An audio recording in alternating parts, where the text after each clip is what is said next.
Okay, welcome back. So this is a continuation of the Indonesia case study, and we are going to start with Suharto's new order, right? So basically, right, Suharto's version of maximum government is meant to be a positive case study, okay? So essentially for maximum governments, right, you kind of only have two positive case studies, okay? And that would be Singapore as well as in Suharto's Indonesia, okay? So therefore, the lecture that I'm going through now, right? So the kind of processes, the adherence to criterion 1 and criterion 3, for example, okay, so this would be evidence, okay, to show that yes, to some extent, maximum governments were able to maintain political stability. All right, so let's start. Okay, so basically, let's look at the first three criteria again. Okay, so the first criteria is about the ability to suppress centrifugal threats. All right, so what Suharto faced, right, and this would be the biggest challenge to his regime, okay, would be the student protests, okay, as well as the popular protests, okay, starting from the 1980s onwards. All right, so therefore, we will be able to assess the effectiveness of Suharto government based on how he would, try to suppress or try to manage these protests. Okay, but that will be in the next lecture. Okay.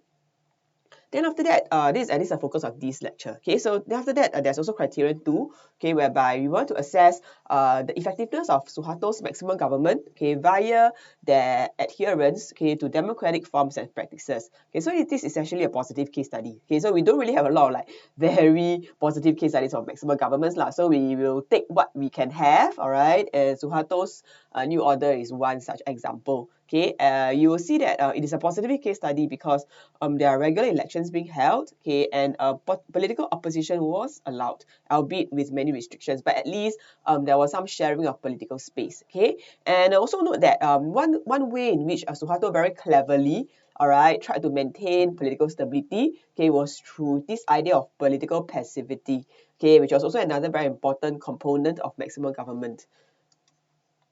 Finally, okay, criterion 3 would be the ability to promote socio-economic development and hence stability. So this is again another positive case study, okay, because we do see that Suharto really tried to focus on development, okay, and economic progress, okay, hence benefiting many. Okay, however, okay, there is one backlash. Okay, one backlash would be that it is economic reforms he tended to favor one particular group of people, okay, over the masses, over the rest, okay, and then this will eventually bring about like a backlash, okay, because there was growing resentment lah, okay, that there was this idea of nepotism and corruption, okay. In fact, the popular protest that would be basically the fall, that would spell the fall of Suharto's regime, right, would stem from such resentment.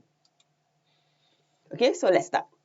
Now, from where we have left off, okay, that was Sukarno, right? So that was a negative case study, and Sukarno was overthrown, okay, after the abortive communist coup, okay, and then Suharto took over, okay, ushering in a military government. Okay, Suharto did not bring in democracy, okay, so we do see maximum government being continued. So this is maximum government 2.0. Right, but it is definitely a vast improvement, okay, over Sukarno's guided democracy. All right, so therefore, we do see that this Suharto's new order was definitely a positive one, okay, where the focus was very much on the idea of development. Okay, in fact, how Suharto hoped to bring about development, right, okay, was that he wanted to make sure that there is stability, and then there's growth, and then there's equity. So to him, the trilogy of these three, right, equates to development. But of course, if you look at like the chronology of things, so there's stability, then growth, and equity, right, this suggests that this is like his priority. So he want to focus on stability first, then after that growth, then after that finally making sure that such growth, all right, is equally shared amongst everyone. Okay, there's equity, but equity is like priority number 3, so it's the least of his priority, least of his concern. Okay, so this would be something that is correct, that differentiates, okay, Suharto's new order, okay, from Sukarno's guided democracy. Another characteristic of Suharto's new order was that yes, it is kind of a military government because Suharto was a military commander. He took over power via a military coup, right? So definitely is a military government. Okay, and when he was in power, okay, he continued to undermine the political party. So I guess it's something that is rather characteristic of military governments. Okay, so another example they can see would be like Ne Win's Burma, for example. Okay, one thing that is we must give credit to Suharto for, okay, would be that he actually knew how to use technocrats. Okay, so basically technocrats are people who are like highly skilled in the job that they are supposed to do. Okay, like for example, okay, so you would expect that the Minister for Finance, okay, would be someone who is very good at economics. Okay, so obviously a history teacher, okay, cannot be a Minister for Finance. Okay, so therefore, even though maybe Suharto knew that maybe he might not be that highly educated, or him himself might not be a very good Minister for Finance or run the economy very well. So he is at least discerning enough, all right, to be able to identify and recruit the most skilled people, okay, to do the job that they are best equipped for. Okay, and this essentially created a very effective government, a very effective cabinet. So you see that Suharto's government, right, they have like a lot of like famous ministers. Okay, later on, next year when we move on to ASEAN, right, okay, we will see more of such examples. All right. So essentially with all this, right, this would become the source of legitimacy for Suharto's new order government, okay, where there was order, there was a rule of law, and there was like economic rationalization because everything is very logical because they're run by technocrats, okay, and therefore there's no like political interest kind of thing, okay, and obviously there's internal consensus, so they don't have the party-based politics and divisiveness of it lah, okay, in this maximum government. Okay, so we also have an external factor that is very helpful. Okay, that also helped Suharto's new order, okay, in maintaining political stability. Okay, where we have the US support for Suharto. All right, so let's focus on criteria 2 now. Okay, let's see how Suharto used constitutional processes and practices, all right, effectively, okay, to maintain political stability. So it's actually a positive case study. All right, so the first thing that Suharto did, right, was that he created this Golkar party. Okay, this Golkar party. So this Golkar party essentially initially wasn't really like a political party per se. Okay, it was more like a functional group. Okay, so therefore it is made up of like various interest groups. Okay, so civil servants, armed forces, intellectuals, women, youth. So they just come together. It's like a PA of sorts, like People's Association of sorts. They come together, they organize themselves, and they call themselves Golkar Party. Okay, and this would be Suharto's party. Okay, Suharto's political party, and this would be basically his political instrument or engine. Okay, in which the people can vote for. All right, to give him power. Okay, to give him political power during elections. Okay, and finally, another very important example, okay, of how he effectively used constitutional processes to maintain stability, right, was that he also, carried out elections, regular elections. So essentially, there were like a few, okay, so it started in 1971, okay, and it was first held after, all of you will be very familiar with the disaster of 1955 elections, right? So I hope you can still remember like the statistics and stuff, okay, so therefore, from 55 to 71, in between there were no elections, okay, so finally 1971, the next elections were held, all right, under Suharto. Okay, and the government put up technocrats as potential candidates representing Golkar Party. So therefore he didn't put out like that his best friend, his son, his cousins, family members kind of thing lah, but actually like qualified members. Okay, and he also allowed the opposition to take part. So therefore there were also 9 other political parties who took part. Okay, so they can be from Muslim political parties, from nationalist political parties, but no communists already. I remember they were like exterminated by him. Okay, however, because it's after all still a maximum government, okay, so therefore the power is kind of unbalanced, all right, favoring the Golkar Party. So there was an unfair advantage to Golkar Party in the sense that government officials were encouraged to campaign for Golkar candidates. All right, and then the opposition, right, when they're in their rallies, they cannot like criticize the government. Okay, then there's nothing to say already. then there's no draw, all right, to bring the people to the rallies anymore, I guess. Okay, so then the $1,000,000 question is, was the 1971 election still a legitimate election? Okay, I guess it's still very much so. Okay, because despite the controlled conditions, there's this unfair advantage, right? However, okay, the political opposition, okay, still managed to win 35% of the seats. Okay, so it's not like not like in Newin's BSPP, alright. So there's only one political party and they won all the seats. So there's no democracy, right? Okay, so there's still some like sharing of power. So obviously the Golkar Party is kind of it's supposed to win lah. Okay, it's supposed to like dominate the elections, all right, in winning the seats. Okay, but there is still space for opposition. So therefore, this brought about some credibility, okay, to the elections. Okay, so the opposition parties, they continue to win some seats as well. All right, and this would be an example of, you know, yeah, the different parties, okay, that took part, okay, in the 1971 election. So this is the Golkar party. Okay, so therefore it is still considered like a legitimate election. All right, and then we do see people participating in the elections, okay, and so therefore it is a free and fair election, it's generally lah, okay, and therefore it represented the will of the people. All right, and then so therefore the people who were elected, all right, during these elections, okay, they formed the People's Consultative Assembly, and then the People's Consultative Assembly came together and they kind of like a bit like rubber stamped, all right, and re-elected Suharto to become president in 1973, okay, to serve another 5-year term. So therefore the question to know is that whether the Consultative Assembly was an example of real or subversive democratic structure, meaning, you know, did it really perpetuate democratic processes, or did it like undermine democratic processes? So this is something that you have to decide. Okay, and then we still have more elections going on. All right, so the results were similar to 1971. So Golkar Party is expected to win. All right, however, it's not like overwhelming, like 99.999% kind of victory lah. Okay, so it is still like a credible, it's like what, a B, okay, but still is okay. Okay, and then there were also other regular elections that took place. So when we want to like see whether there were constitutional processes in election, right, we want to see that elections were like taking place regularly, like every 4-5 years. Okay, so that's an example of the government using elections, right, to maintain political stability, because you regularly go to the people to seek a mandate, okay, to seek their mandate, to seek their approval.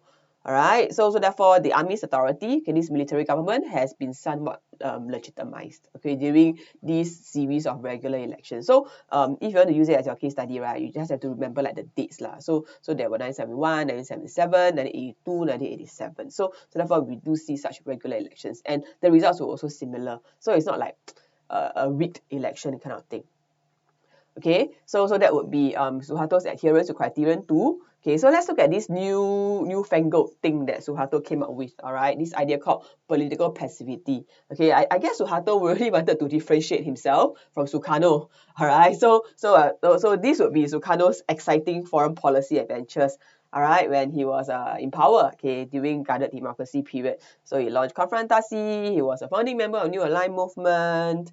He went to he launched military campaigns against Papua New Guinea. All right, West Papua. So therefore, this would be what he did. All right, and therefore it created a lot of like instability. Okay, because he thrived on like such chaos for I guess.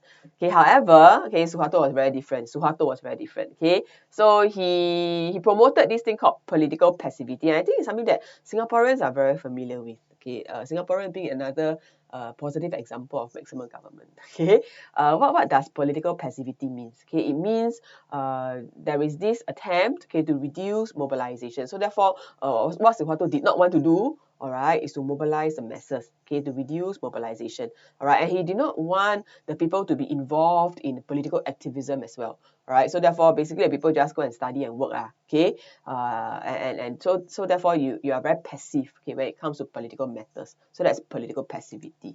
Okay, so what does it mean? Okay, so here are a few examples of political passivity. So example 1, political parties were not permitted to organize in the rural areas where the majority of the population lives. Okay, and therefore this can explain how come, you know, the elections definitely is supposed to have, you know, the Golkar party winning the majority, okay, because there were a lot of restrictions being imposed on the opposition.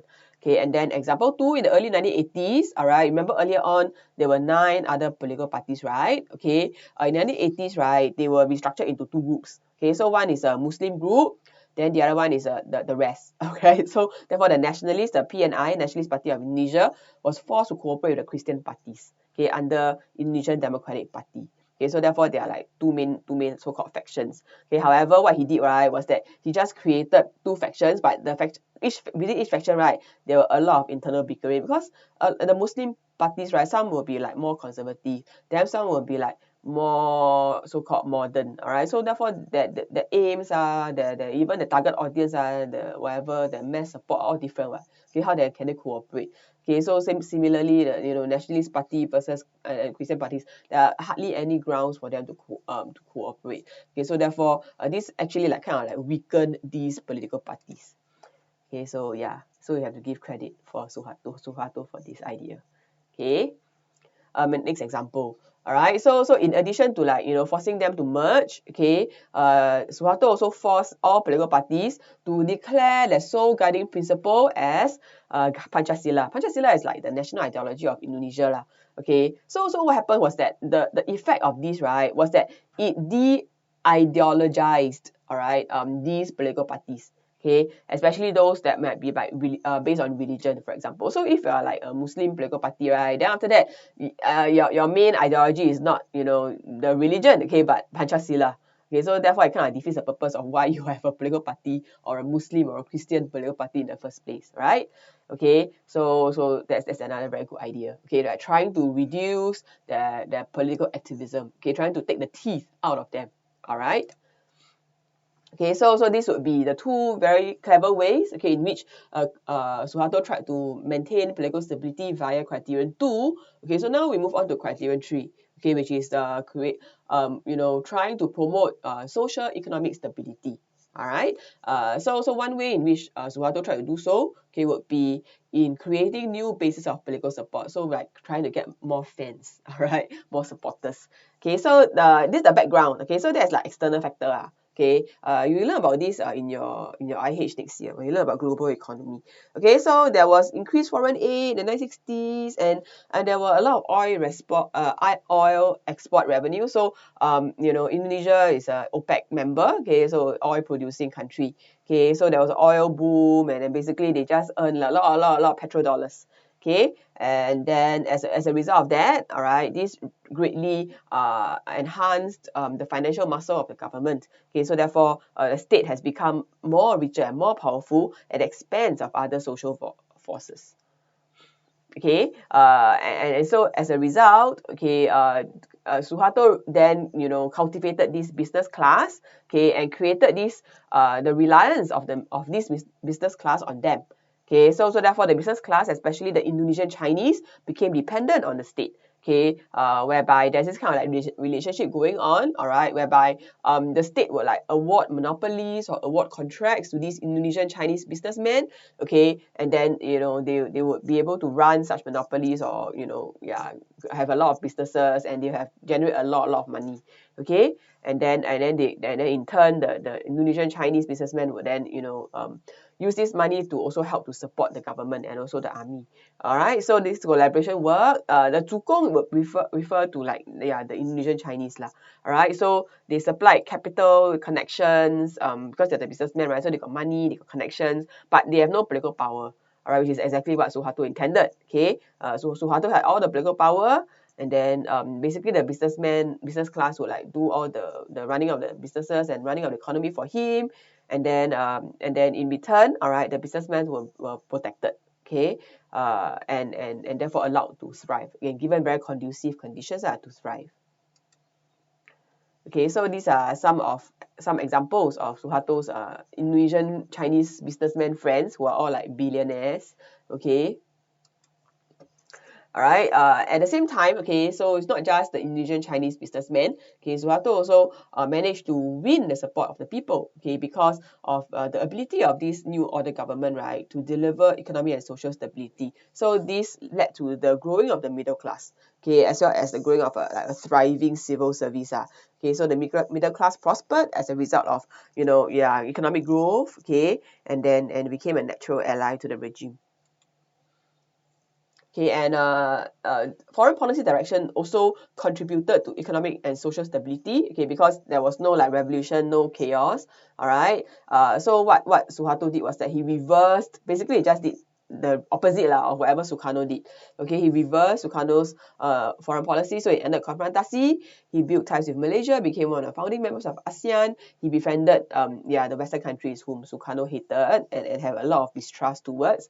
Okay, however, Suharto still remained hostile towards China because still holding a grudge, all right, for their so-called involvement in the abortive communist coup in 1965.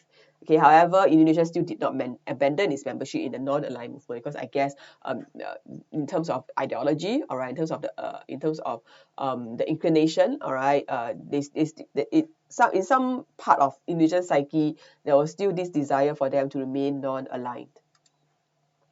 Okay, so that would be criterion 3, all right, about the ways in which Suharto government tried to promote political stability through providing social and economic stability. Okay, so let's move on to the role of the military. Now, the military, right, is considered criterion 2. Criterion 2. Why? Because the interesting thing about the military in Indonesia, right, was that it has become politicized. Politicized. Okay, so the ABRR refers to, I don't know what it means in Indonesian language lah, okay, but yeah, just I guess I was in Indonesia, but just take it that ABRI is the name of the official name of the military, okay, in Indonesia.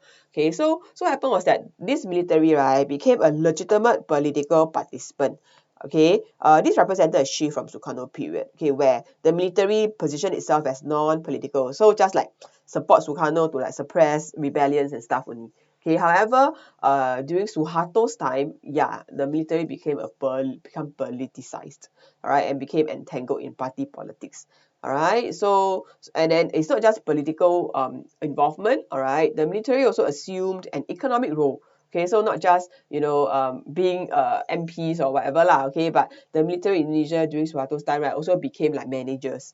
Okay, so this would be the Indonesian military, one of the biggest one of the biggest army in Southeast Asia. All right, so therefore the Suharto New Order actually called this concept Dui Fungsi. Dui Fungsi. All right, so it means dual function. All right, so therefore the military became known as having Dui Fungsi. Okay, what it means is that the military now had two roles to fulfill: a strictly defense role and also a socio-political role. So therefore military is actually just meant to like defend the country, right? Okay, so that's like the traditional role. Okay, but under Dui Fungsi, okay, so at the same time, okay, the military in Indonesia also have to play a socio-political role. Okay, so the best case in point will be Suharto himself. So he's like the biggest military guy, right? Because he's the president. Okay, so he's the president, so therefore there's a civilian role. All right, he has political power. Then after that, he's also the commander of armed forces. Okay, so that's where he's the I guess the General Suharto. Okay, commander of armed forces, and he's also a minister of defense and security. So he also plays a role in the cabinet. Okay, so therefore you can see that the military in Indonesia puts on many hats. Okay, so these are more elaboration about how the military has a Dui Fungsi, all right, in Indonesia, in Suharto's New Order. Okay, so basically, the way why Suharto wanted to do this, right, was that he wanted to retain the loyalty of the military lah. Okay, so you have some statistics here. All right, so in the next video, okay, we will see the backlash. Okay, so far this video has actually seen positive ways, all right, effective ways in which Suharto's New Order tried to maintain political stability. But then, yeah, all good things must come to an end. And this will be seen in the next video.